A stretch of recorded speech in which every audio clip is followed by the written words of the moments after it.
Oi, gente, muito boa tarde. Sexta-feira, 20 de setembro, um dia muito especial para quem é do Sul, para quem é gaúcho. Nessa data, a gente comemora a Revolução Farroupilha, conflito armado que começou em 1835 e teve fim 10 anos depois. Essa revolta foi um movimento de contestação ao governo imperial e às dificuldades econômicas enfrentadas pelos gaúchos, ficando assim conhecido como um povo forte, aguerrido e bravo. E claro que o programa de hoje vai ser especial. Então a gente preparou uma programação completa de música, histórias e tradição. Vamos juntos homenagear as nossas raízes. Então, fica com a gente. Eu sou a Bruna Essig e o Conexão RS já começou.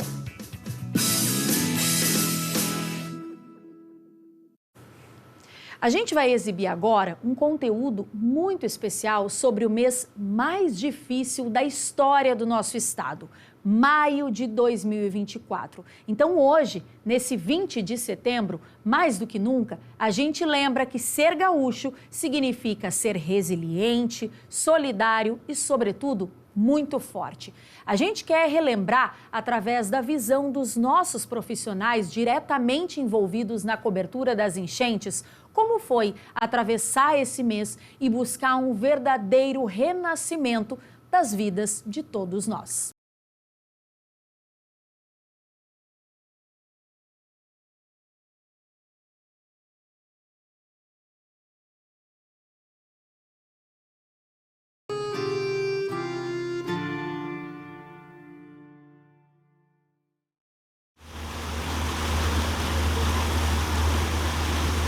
Primeiro de maio, dia em que o estado começou a viver o mês mais assustador da história, quando pessoas ficaram desabrigadas, desalojadas e muitas desaparecidas.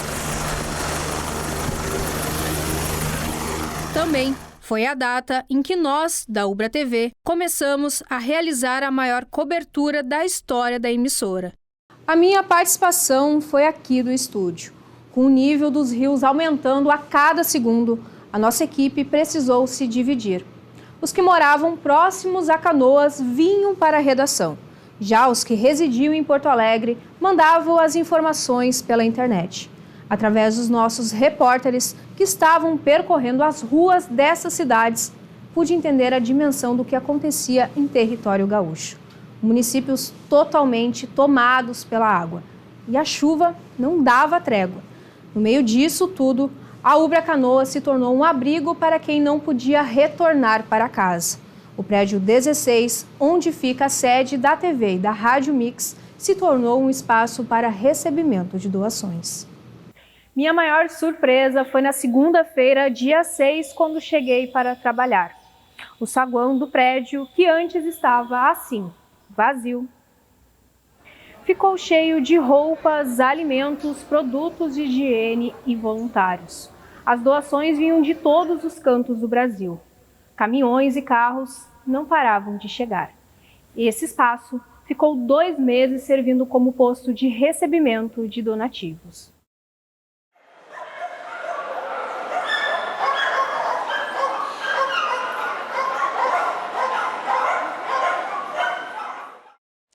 Esse ginásio da Ubra foi um dos abrigos para os moradores de Canoas. Naquela noite do dia 3 de maio, eles chegaram até aqui molhados, desesperados. Eram muitas pessoas chegando. Logo, esse espaço não foi o suficiente e outros ginásios, salas de aula, precisaram ser abertos. Rapidamente, a universidade se transformou em um município, no maior abrigo do Rio Grande do Sul, com mais de 7.000 vítimas da enchente. Pessoas que aguardaram aqui por muito tempo esperando que a água baixasse para retornarem para as casas ou para um centro humanitário, um outro local provisório. Hoje, tudo voltou ao normal. O ginásio voltou a receber jogos e as salas de aula a ter alunos, depois de terem sido um espaço para receber todos que precisaram.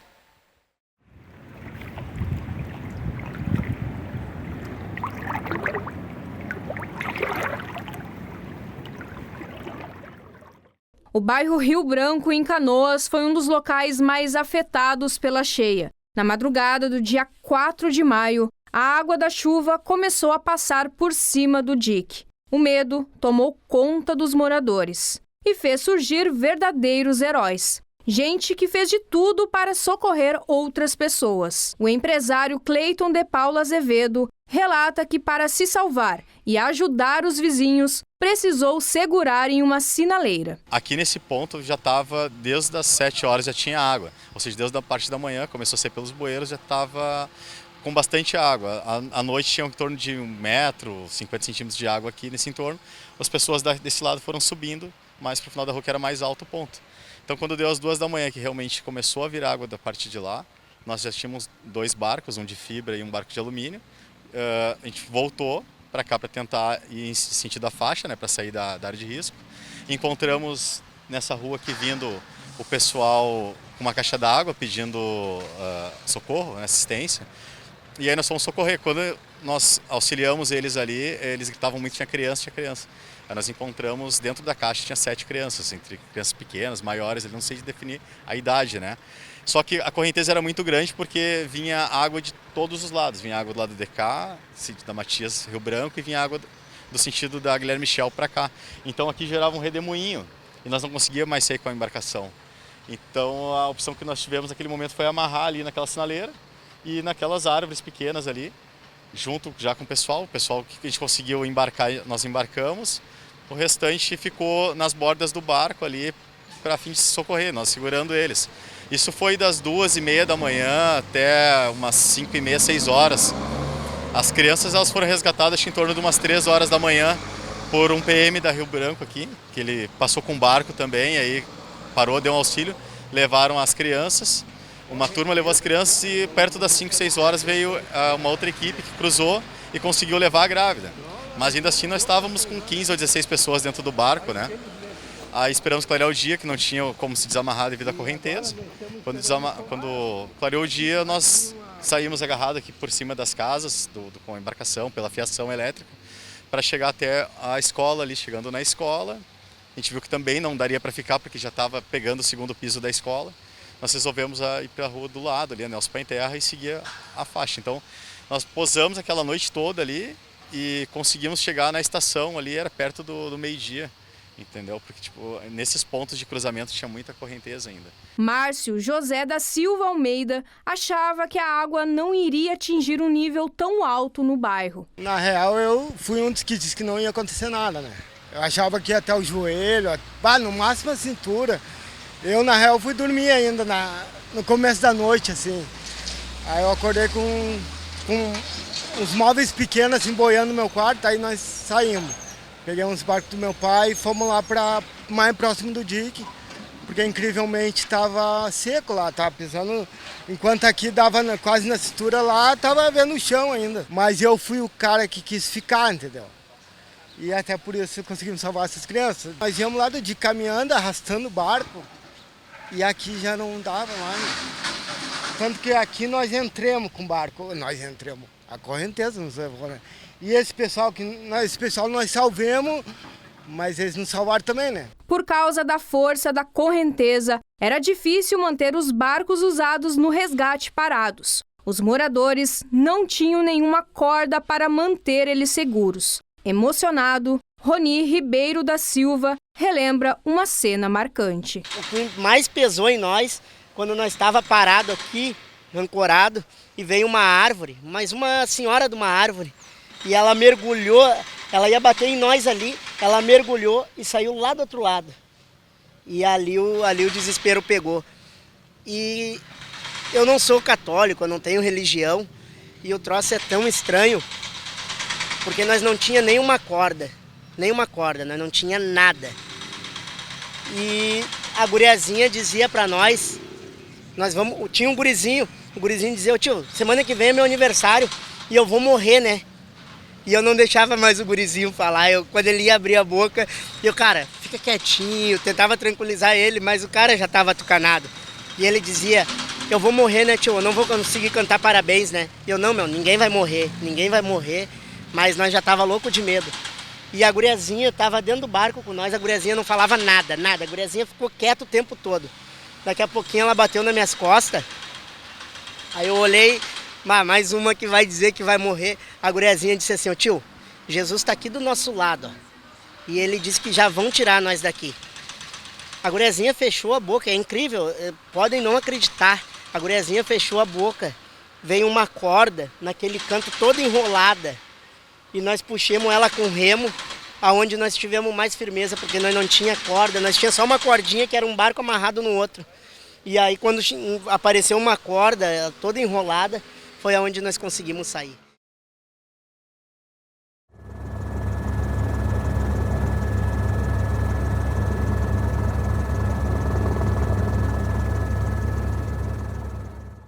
A maior enchente do Rio Grande do Sul começou a mudar as nossas vidas a partir deste final de semana, dos dias 4 e 5. A partir da segunda-feira, dia 6, já não era mais possível entrar e sair de Porto Alegre pelas saídas normais e habituais ali pela rodoviária e pelo aeroporto Salgado Filho, que já estava a 2 metros embaixo de água. Só tinha uma saída possível e uma entrada na capital. Era pela RS 118, que ficou absolutamente congestionada. A gente levava 4, 5, 6 horas para vir de Porto Alegre até Canoas. E depois, à noite, a gente levava o mesmo tempo, 4, 5, até 8 horas para retornar para a capital. No dia 9 de maio é que acontece um fato histórico. Uma imagem roda o mundo inteiro. Um cavalo, o cavalo Caramelo, ele está em cima de um telhado há 3, 4 dias esperando o resgate. E é nesse dia que ele é trazido para a Ubra, aqui em Canoas. Dezenas de repórteres gaúchos e brasileiros estavam esperando a chegada do cavalo Caramelo. Mas só eu tive o privilégio de acompanhar os primeiros socorros que ele recebeu aqui no Hospital Veterinário da Ubra. Aqui na sala de indução do Hospital Veterinário da Ubra foi onde o Caramelo chegou e começou a sua recuperação. Ele estava com hipotermia por volta de 35 graus e a equipe de estagiários, também de professores aqui da Ubra, a primeira ação que eles tiveram foi colocar cobertores em cima do Caramelo e também abraçar com seus próprios corpos. Isso para a temperatura subir, o que aconteceu em mais ou menos 40 minutos. Ele também estava anestesiado, então para colocá-lo em pé foi um dos momentos mais tensos que a gente observou. Mostra ali, Fritz, aqui onde estão as gurias, as estagiárias do curso de Medicina Veterinária da Ubra. Eu estava exatamente ali em cima, numa distância segura de onde estava o Caramelo, aqui, deitado, anestesiado, sendo acolhido pelas estagiárias, pelas alunas do curso de veterinária aqui da Ubra. A Luíse vai contar um pouco como é que foi a partir desse dia, dessa chegada do Caramelo, até agora, mais de 4 meses depois da sua chegada no dia 9 de maio. Como foi a evolução do Caramelo? Ele evoluiu muito bem, né? Ele foi progressivo, ele teve uma melhora progressiva.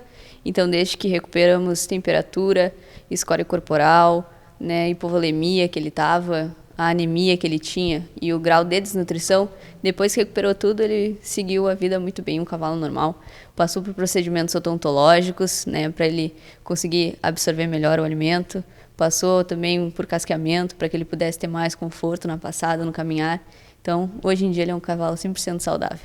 Depois que o Caramelo saiu aqui da porta do prédio 25, ele foi levado para as baias. E a partir daí, sem descanso nenhum dia, ele foi tratado pelo seu Roque Hanica. O que representa para o senhor ter cuidado do Caramelo? Imagino que muita gente, né, seus amigos, seus vizinhos, lhe perguntam, né, como é que é o Caramelo? Tem gente que diz que ele é um pouco bravo, né, que ele é um pouco genioso. O senhor está aqui cuidando dele todos os dias. Me contou antes da gente começar essa conversa aqui que um dia só não veio para a Ubra ali naqueles 30 dias de maio, né, das enchentes aqui de maio. Ele chegou no dia 9 de maio. Como é que é para o senhor estar alimentando e cuidando do Caramelo, que virou um grande símbolo da resistência do Rio Grande do Sul? É uma honra, né? A gente participou praticamente do resgate, e na hora que chegou até hoje em dia, então a gente faz o máximo de cuidar o melhor possível. E é uma honra, né? Porque é um exemplo para a Ulbra foi excelente e acho um exemplo para a população, para quem cuida de animais. Mais do que palavras, do que discurso, estar ao lado do Caramelo é pura emoção. É muito difícil passar a energia que a gente sente ao estar ao seu lado.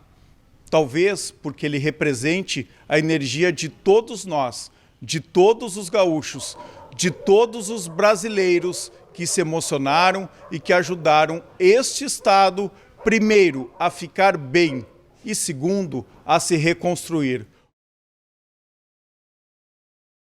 Era previsto uma cheia nesses locais, tá? Muitas pessoas já... Ao vivo agora com o repórter Josh Bittencourt. Foi montado um corredor humanitário. Eu fui chamada em maio para apresentar o Conexão RS, mas a pauta pedia passagem. E eu fiquei no estúdio um dia só, o dia da minha estreia. Olá, boa tarde. Eu sou a jornalista Bruna Essig e a partir de hoje eu estou com você todos os dias no nosso novo Conexão RS. E do estúdio eu fui para as ruas de Porto Alegre. Eu estive no bairro São Geraldo, na zona norte da capital, um dos mais atingidos pelas águas. E lá eu pude ver um cenário muito diferente. Aquela região sempre bem movimentada, de carros e pessoas, agora estava vazia, praticamente abandonada. Eu vi, inclusive, um carro praticamente, gente, submerso, muito pertinho da gente, enquanto fazíamos uma entrada ao vivo para o jornal Fala Rio Grande. Uma cena de muita tristeza, especialmente porque eu morei boa parte da minha infância ali pertinho, na rua Santa Rita. E ver aquele cenário me gerou, sim, muito sofrimento e muita tristeza naquele momento. Eu fui também para o centro da capital, o nosso centro histórico, o nosso mercado público, sempre muito movimentado, com pessoas, com transporte público. E a cena que eu vi também me chamou a atenção. A água roubou todo o espaço onde antes as pessoas passavam, circulavam, onde o comércio era muito aquecido naquela região. E, de novo, a água tomou tudo. E o que mais me chamou a atenção foi também o cheiro, um cheiro muito ruim de esgoto. Claro que não tinha mais pessoas ali na região, mas os moradores de rua, que não tem para onde ir, continuavam ali, um pouco distante da água, mas ficaram naquela região. O nosso centro também mudou de cor, também mudou a sua paisagem por causa da enchente. Outro ponto que eu estive foi no corredor humanitário, que foi muito importante na época da enchente para dar vazão ali aos insumos, aos serviços essenciais. Olhando bem de cima do viaduto, quando eu e a minha equipe a gente olhava para baixo, parecia um verdadeiro lago, onde antes tinham muitos ônibus, transporte público, lotação, pessoas. De novo a água vinha e interrompia a movimentação do centro histórico, que é o coração da nossa cidade.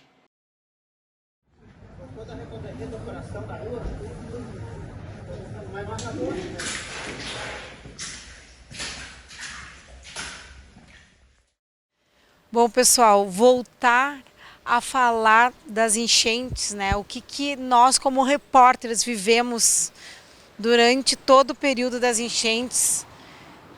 Eu diria que foi muito desafiador, porque a gente estava em lugares que eram de muito difícil acesso, né? Era difícil de chegar.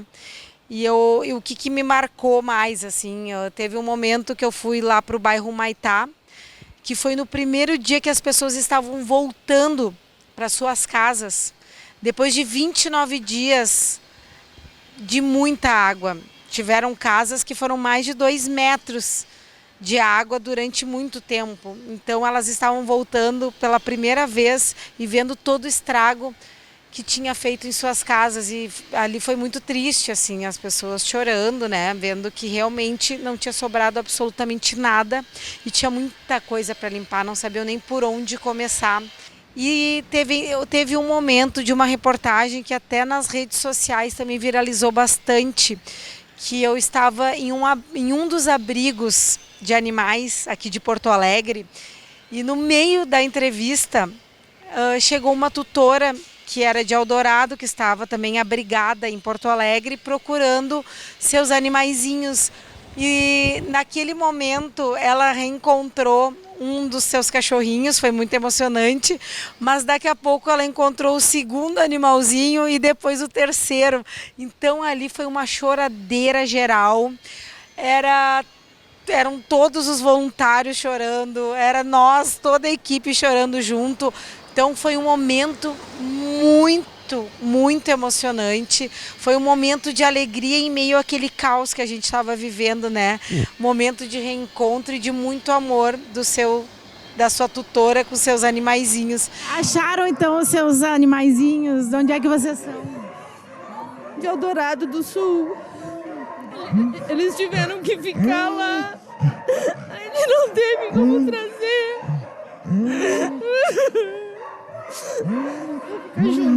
Desculpa ter deixado vocês. Meia hora atrás eu recebi uma postagem através de uma amiga minha que viu a postagem desse abrigo aqui, que viu ele, um deles.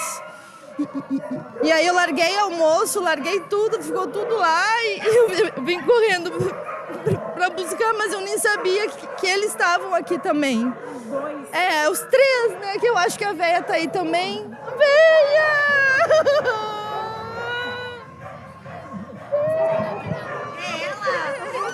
Por isso, eu vim aqui na casa da Sandra, que era a coordenadora geral deste abrigo, que estava me dando a entrevista no momento desse fato muito emocionante. A gente veio aqui para falar com a Sandra, para falar da emoção dos reencontros dos tutores com os seus cães. A gente vai ali agora, na casa dela, e vamos ver o que ela vai falar para a gente. Sandra, qual foi a emoção de entregar os cachorros para os seus tutores quando eles se reencontravam? Nos conta sobre essa emoção.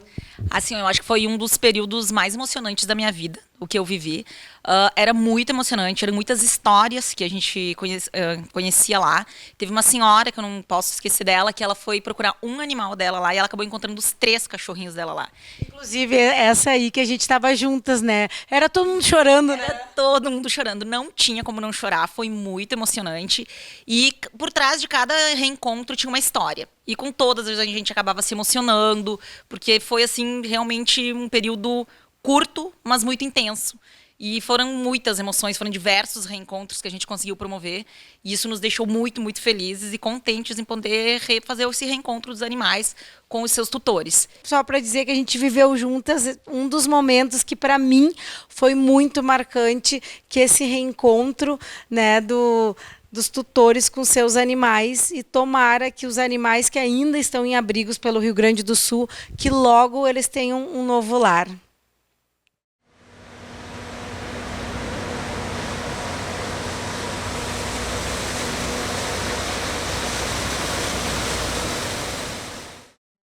A gente acaba circulando pelas ruas de Porto Alegre e hoje é um cenário completamente diferente. A gente está em clima de eleição municipal, que daqui a pouco a gente vai ter que ir às urnas, o povo vai ter que votar pelos seus representantes, e o cenário é completamente diferente daqueles que a gente visitou lá no início de maio, quando tudo ainda era muito incerto, a gente ainda estava muito assustado com as notícias que estávamos recebendo, e aos poucos, depois de alguns meses, o Centro Histórico acaba retornando aquilo que a gente conhece, sendo o berço da democracia, um círculo de gente, de povo, de vida, né? São histórias tão diferentes que a gente acaba conhecendo aqui no centro.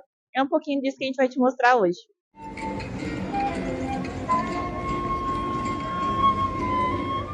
Seguindo aqui na Praça da Alfândega, aqui atrás de mim, Museu de Arte do Rio Grande do Sul.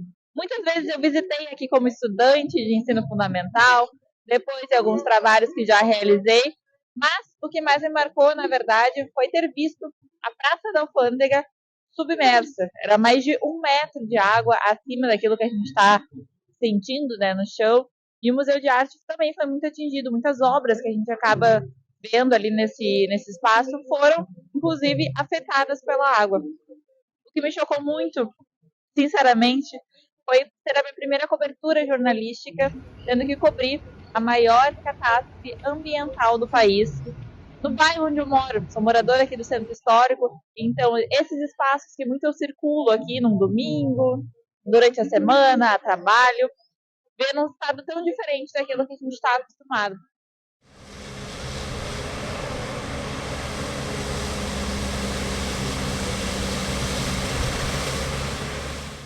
No dia 3 de maio, nossa equipe de reportagem se direcionava para Sapucaia do Sul. Assim que chegamos nesse trecho da 386 em Canoas, a água já invadia a pista. Os veículos circulavam com muita dificuldade. Suspendemos a reportagem Sapucaia por receio de não conseguirmos retornar a tempo. Já dava para perceber que a água ia continuar subindo. Em poucas horas, esse trecho da rodovia foi bloqueado. Foi aí que percebi que a situação poderia se agravar mais em Canoas. E se agravou no mesmo dia. Decidimos continuar nossa reportagem por aqui.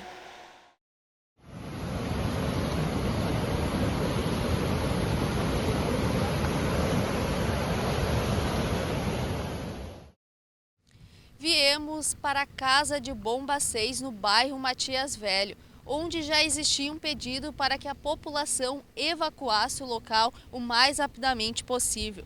Aqui onde tem terra agora, a água já extrapolava e existia um alto risco do dique romper. Os moradores estavam em pânico.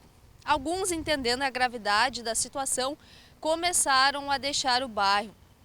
Só que muitos ficaram e tiveram que sair às pressas durante a noite, quando a água começou a invadir a região muito rapidamente. Foi uma madrugada de caos em que Canoas não dormiu, à procura de um local seguro, em meio a uma cidade em que mais da metade do território era tomada pela água da enchente.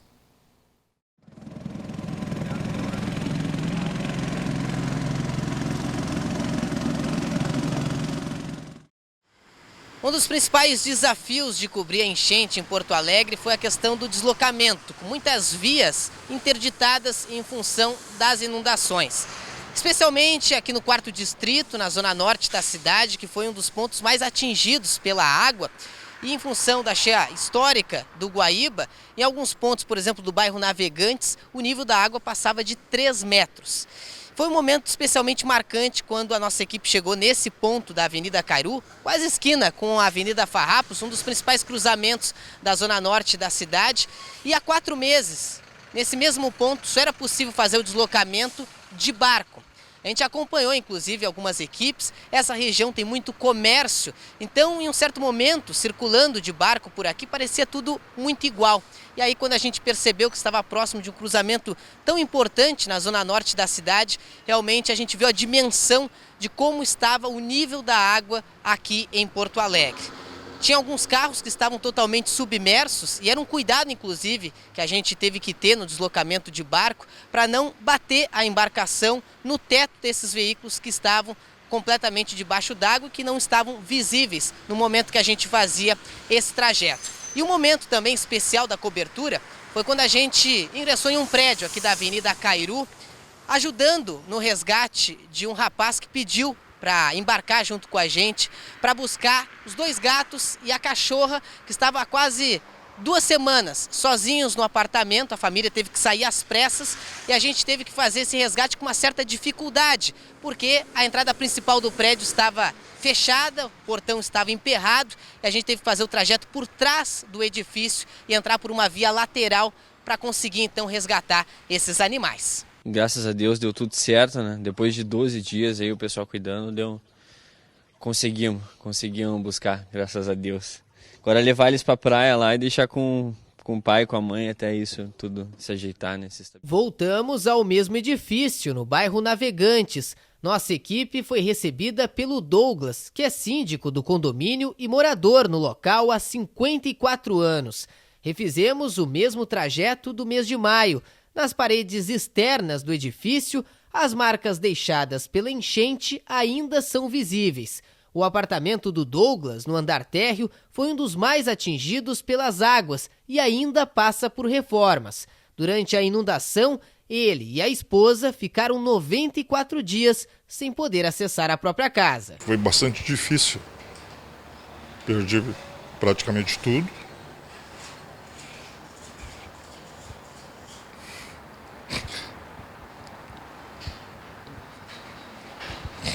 Difícil recordar, né? É duro. É uma vida que tu leva e tu perde tudo em pouco tempo. Entendeu?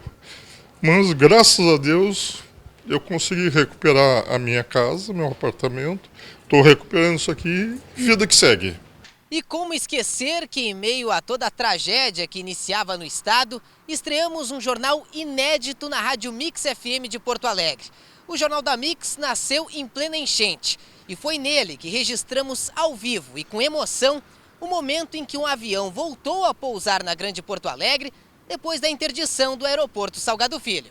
O Josh Bittencourt está lá conosco, já estou vendo imagens do Josh, lá da base aérea de Canoas. O Josh fala ao vivo agora lá da base aérea de Canoas, com a expectativa da aterrissagem desse primeiro voo que vem de São Paulo, Josh. Exatamente, André. Acabei de confirmar, inclusive, aqui com a Força Aérea Brasileira. O avião que vem de Congonhas já está na final, então, dentro de 1 minuto, ele deve pousar aqui na pista, que a gente vê ao fundo, inclusive, aqui nas imagens, para quem nos acompanha na live. Eu fico pensando quem está no voo, porque ele está sobrevoando nesse momento ali aquela região da Matias, do Rio Branco. Ou seja, quem está no avião está vendo justamente um cenário muito complicado para a gente aqui no município de Canoas, Jote. E agora, então, a gente vê aqui na pista, os funcionários da Fraport fizeram essa inspeção final ali da pista antes da chegada do avião. A gente tem imagens ao vivo agora, da base aérea de Canoas, onde vai chegar esse primeiro voo.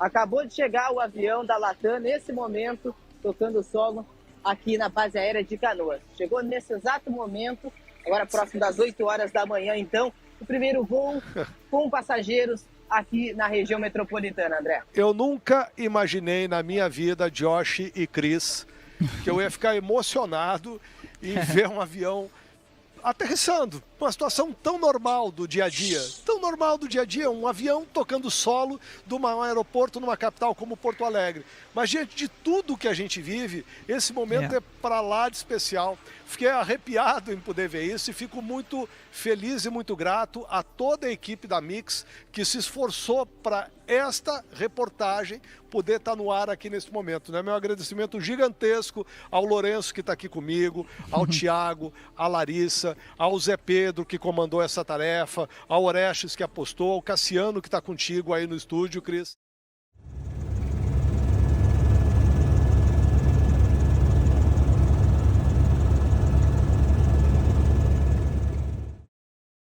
É no mínimo curioso retornar para o estádio Beira-Rio depois de tudo o que aconteceu no mês de maio. O último jogo que o Inter disputou antes das enchentes foi no dia 28 de abril, contra o Atlético Goianiense, um empate. O Inter ainda era treinado por Eduardo Cudê e os colorados viviam a expectativa para ver Borré marcando com a camisa colorada pela primeira vez. E esse gol saiu e foi o último gol colorado antes de tudo aquilo que aconteceu. O Inter voltaria a jogar precisamente um mês depois, na condição de mandante contra o Belgrano pela Copa Sul-Americana, no dia 28 de maio. Daí em diante, o Inter perdeu o seu CT, que foi recuperado há pouco, e acabou treinando em Itu e também foi se preparar em Alvorada, no CT da base. O Inter fez o que fez e passou pelo que passou, e a gente passou junto. A imprensa, nós do Grenal na TV, por exemplo, acabamos não fazendo o programa, porque não era hora de falar sobre futebol naquele momento. Eu, particularmente, participei do Poder RS para tentar trazer um pouquinho de alegria, falar um pouquinho de esporte para as pessoas. E ainda assim com uma certa dor no coração, porque pensar que todos os funcionários de Inter e também do Grêmio estavam passando por situações adversas, alguns perdendo as suas casas e muitos estavam aqui, ajudando na reconstrução do Beira-Rio. Algumas marcas das enchentes ainda aparecem aqui no Beira-Rio, apesar de toda a higienização.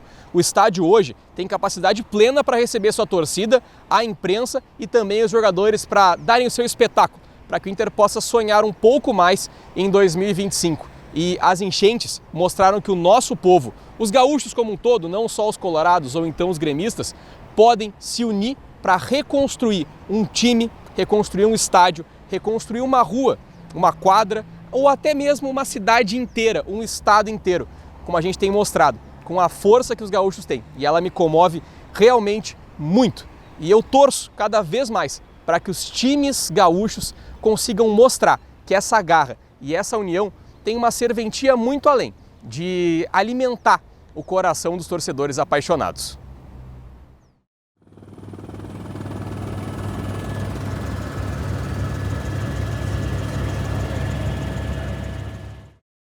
A maior enchente da história da capital fez com que a Casa Gremista fosse uma das primeiras a ser atingida. Um símbolo não só para o torcedor tricolor, mas também para todo o povo gaúcho. A Arena foi personagem importante no retrato da gravidade da situação que viveu o estado do Rio Grande do Sul nas enchentes de abril e maio. O gramado permaneceu submerso por mais de 20 dias e a altura da água chegou até 1 metro em diversas áreas do estádio. E um fato que marcou a época das enchentes aqui no estádio gremista foi a loja oficial do clube. A Grêmio Mania foi saqueada. Foram levados computadores, televisores, dinheiro, cofre, camisas do clube e diversas mercadorias. Logo nos primeiros dias em que a cheia atingiu os bairros Humaitá, Farrapos e Navegantes, moradores da região se abrigaram na arena. As pessoas que estavam no local só foram retiradas dias depois, em função da falta de estrutura para servir de abrigo, já que não havia abastecimento de água e nem luz. O cenário de devastação e caos deu lugar a uma nova e remodelada Grêmio Mania, que foi inaugurada nas festividades de aniversário de 121 anos do clube. E o entorno da arena, tradicional ponto de encontro de torcedores tricolores, foi um dos locais mais afetados pelas enchentes. O que antes predominava as cores azul, preto e branco, deu lugar à cor marrom. E a volta do Grêmio à Arena, após mais de 4 meses, marcou a retomada de parte do bairro que abriga o estádio. Assim como milhares de pessoas em diversas regiões do estado, moradores do entorno da arena tiveram de deixar a região quando a enchente se alastrou. Ficou 2 metros de altura de água, né? Aqui embaixo perdeu tudo, né? Aqui se perdeu tudo. E a imagem de devastação que tomava conta do bairro Humaitá já faz parte do passado. Nas ruas que cercam a Arena do Grêmio, já não há o barro acumulado ou excesso de lixo espalhado. A retomada segue nos lados da Casa Gremista, mostrando que para o que der e vier, é possível sim dar a volta por cima.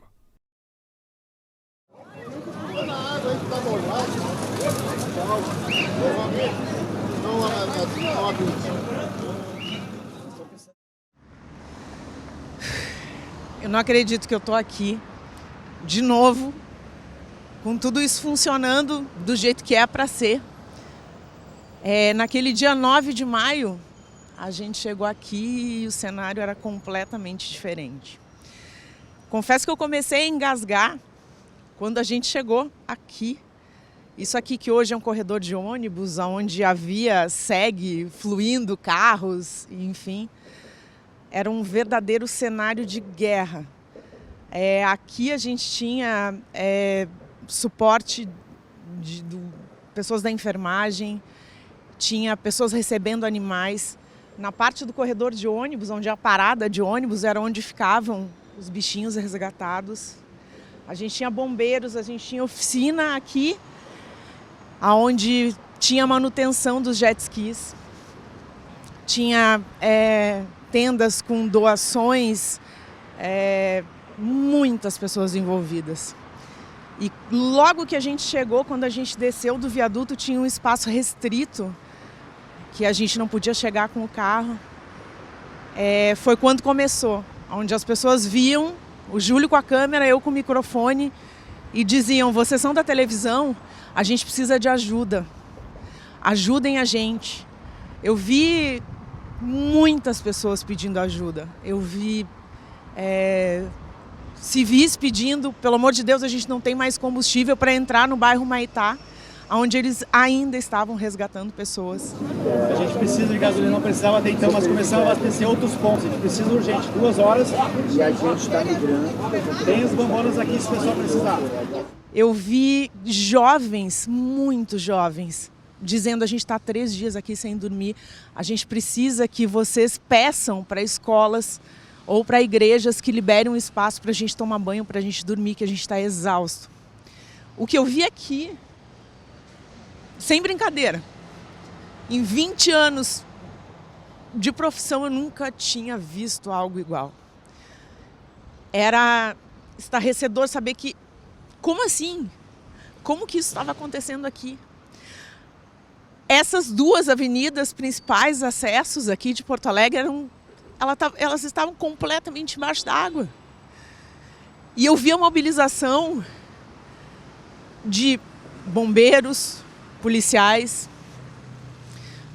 Defesa Civil, Instituto Geral de Perícias, no qual eu entrevistei um ex-diretor, todos mobilizados para salvar pessoas. Naquele dia em específico, eles tinham salvado as pessoas, já tinham resgatado as pessoas, principalmente do bairro Humaitá, que fluíam aqui, e tinham começado a salvar os animais. Tinha uma logística, digamos assim. Primeiro tirava as pessoas, depois tiravam os bichinhos. E teve um senhor em específico que estava aqui, ó, exatamente aqui, que ele ficou 3 dias no telhado. A esposa dele saiu primeiro e ele ficou com os bichos. Então, olhar isso tudo funcionando de novo é extremamente emocionante. Foi a primeira vez na minha vida, na minha história profissional, que eu chorei ao vivo no Fala Rio Grande. Desculpa, mas não tem como não sentir toda essa mobilização que as pessoas estão fazendo para salvar pessoas. Não tinha como. Eram muitas pessoas envolvidas. E o mais marcante de tudo isso foi ver que a hora que o bicho pegou mesmo, a hora que a gente precisou, as pessoas se ajudaram. E aí assim, ó, as pessoas fizeram a diferença. E aí nesse espírito eu digo assim, ó, nunca teve tanto sentido o nosso vulgo ditado, não tá morto quem peleia, como aqui. Aonde eu vi heróis sem rosto, sem capa, sem identidade. Eu, quando era criança, eu era apaixonada, até hoje sou, pela Mulher Maravilha. Eu vi muitas por aqui. E isso faz com que a nossa alma se torne, a alma gaúcha se torne gigante. A gente conseguiu, a gente está conseguindo e a gente vai se reerguer com a força, ó, de cada um.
Intensa que exigiu muito de todos nós, mas com certeza todos nós aqui da Ubra TV temos orgulho do trabalho que a gente fez e entregou para vocês todos os dias. Gente, a gente vai para um intervalinho bem rápido e voltamos já já.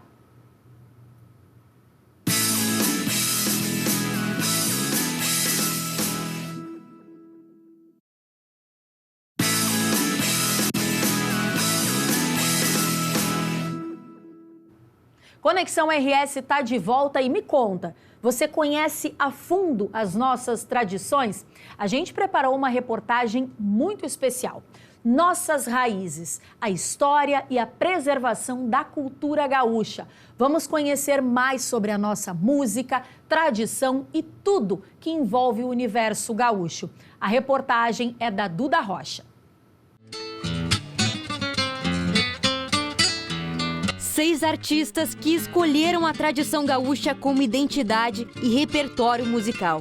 Eu canto desde os 4 anos de idade, então já é mais da metade da minha vida. São 15 anos, estou debutando na música já, então eu sou jovem, porém eu já tô velha de estrada. Cada vez que chegava um disco de um artista gaúcho, a gente fazia uma reunião de amigos para ouvir aquele disco como se fosse uma grande premiere de um mega filme, assim, né? O meu primeiro lançamento foi em 1997, um CD, foi meu primeiro CD lançado aqui em Porto Alegre. E aí quando me ligaram lá para casa da minha mãe ainda, que do tempo do telefone, não tinha celular, né? Olha, o pessoal da televisão quer marcar uma entrevista contigo, né? E aí, mas será que é verdade isso? Não é trote, mãe? Perguntei para a mãe assim, aí nós ligamos e viemos aqui. E eu fiz a entrevista lá no estúdio, né? Comecei pequenininha no Alegrete, porque queria ser a primeira prenda. E a música fazia parte das provas que precisava se apresentar. Então, assim, a música entrou na minha vida, ligada à tradição do Rio Grande do Sul. O regional, a música regional, a música nativista, ela tá no nosso sangue, ela tá na nossa vida, ela tá no nosso dia a dia, no nosso cotidiano. A música, ela não surgiu na minha vida, né? Tá no meu DNA, meus pais, os avós. Cada trajetória com um caminho diferente, mas interligadas pela mesma missão. Sou gaúcho ponteando um violão nesse mundo de Deus. Eu sou natural de Piratini, né? A primeira capital farroupilha. Lá tudo que se respira é tradição, é folclore, é história. Tudo isso aí movimentou em mim um sentimento de exteriorizar esse sentimento. E aí veio a música como essa ferramenta. Eu criei na campanha, como se diz, no campo, lá no 2º Distrito de Lavras do Sul, lá na fronteira do Rio Grande, né? Comecei a estudar violão com praticamente 8 anos. Como músico e professor de violão há mais de 40 anos, Marcelo Caminha tem como um dos pilares principais impulsionar as novas gerações. Quando eu comecei a tocar profissionalmente, com 13 anos de idade, lá em Bagé ainda, eu fui muito ajudado por outros músicos da cidade, que me influenciaram muito, inclusive. Mas era uma época muito difícil de se começar numa atividade musical, muito difícil. Nos festivais, por exemplo, não tinha essa linha de festivais piá que a gente tem hoje, que a gurizada começa, não tinha. A gente tinha que começar peleando já com os adultos, né? E me marcou muito isso, e eu sempre pensei para mim, digo, pô, se um dia eu conseguir ser um pouquinho mais, eu vou puxar o pessoal mais novo para estar junto comigo. E falando nas novas gerações, chega a Maria Alice, a jovem de 19 anos, foi introduzida ao mundo dos festivais nativistas pelos pais. Depois que eu saí do The Voice Kids, eu fui obrigada a repaginar esse repertório. Então, fiz vários shows com um repertório mesclado, com músicas gaúchas e nacionais. Isso me deu uma confundida. Então, eu voltei à minha raiz, olhei para dentro e enxerguei quem eu era, quem eu sempre fui. E assim continuei na música gaúcha e continuo buscando contribuir para essa cultura que eu amo tanto. A música tradicionalista também é, para muitos e muitas, um ponto de partida para explorar outros horizontes na carreira. Como um diamante fino que alumbra minha alma serena. Mas é claro que a gente busca em muitos momentos outras vertentes, mas a gente não deixa de entender esse regional e esse nativista como essencial, como a base. E o gaúcho, o regional, tá em tudo, né? Então, sim, tá na roupa, tá no jeito que a gente arruma o cabelo. A minha identidade como artista está ligada à identidade do Rio Grande do Sul. Por mais que a gente transite, às vezes, no meu caso, com o repertório latino-americano, ou mesmo que a minha canção dialogue com outros estilos musicais, o meu lugar é o Rio Grande e a minha canção fala dessa terra. As parcerias são marca registrada na música gaúcha. Existem aqueles que, inclusive, escolhem seguir a carreira em dupla. E quem gosta da tradição não conhece César Oliveira sem Rogério Melo e vice-versa. Queria ser zootecnista, mas não deu muito certo. O Rogério, ele era meu aluno com uns 10 anos de idade, né? Mas participávamos de CTG onde eu cantava, ele dançava e com o tempo tentei desincentivá-lo a não ser músico, né? Estudar, né? Mas ele teimou e hoje a gente agradece, né? Mas eu acho que acima de tudo ainda, o compromisso da música é quando tu faz parte da vida das pessoas, nos momentos bons e ruins.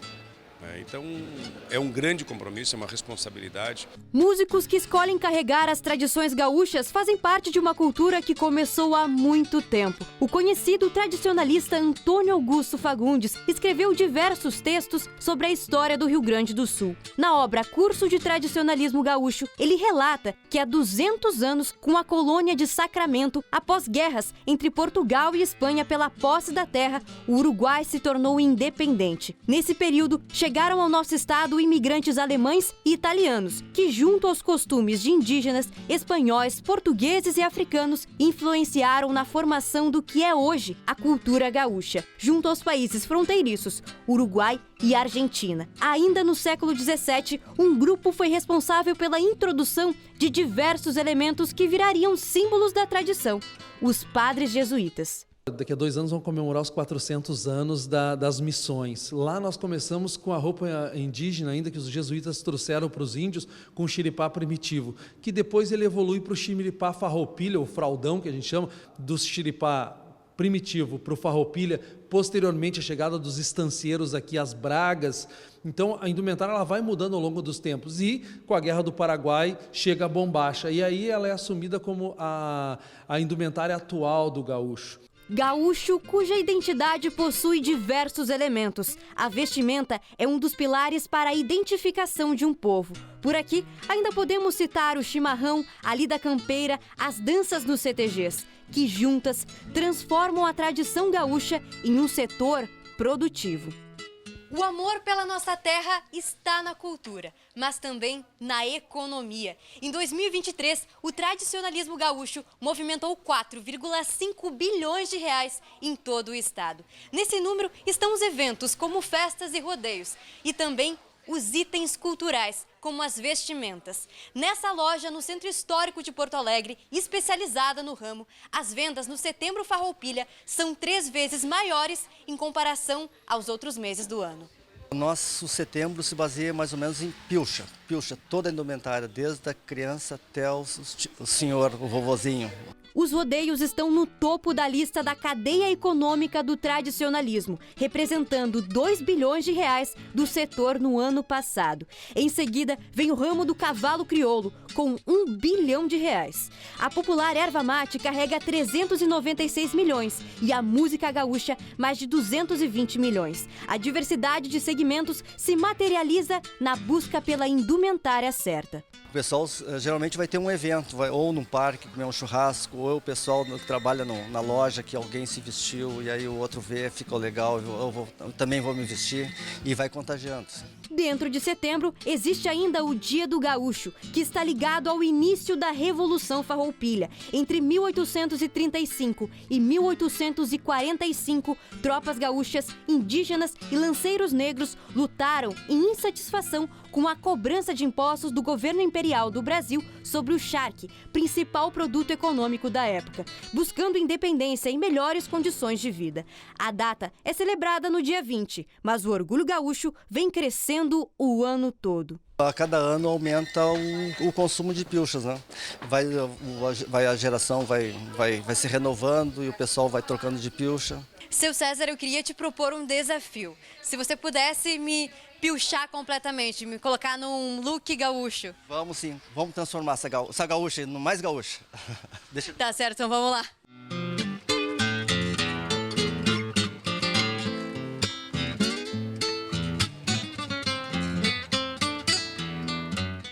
E aqui tudo é muito profissional, não é só uma pilcha, tem várias opções.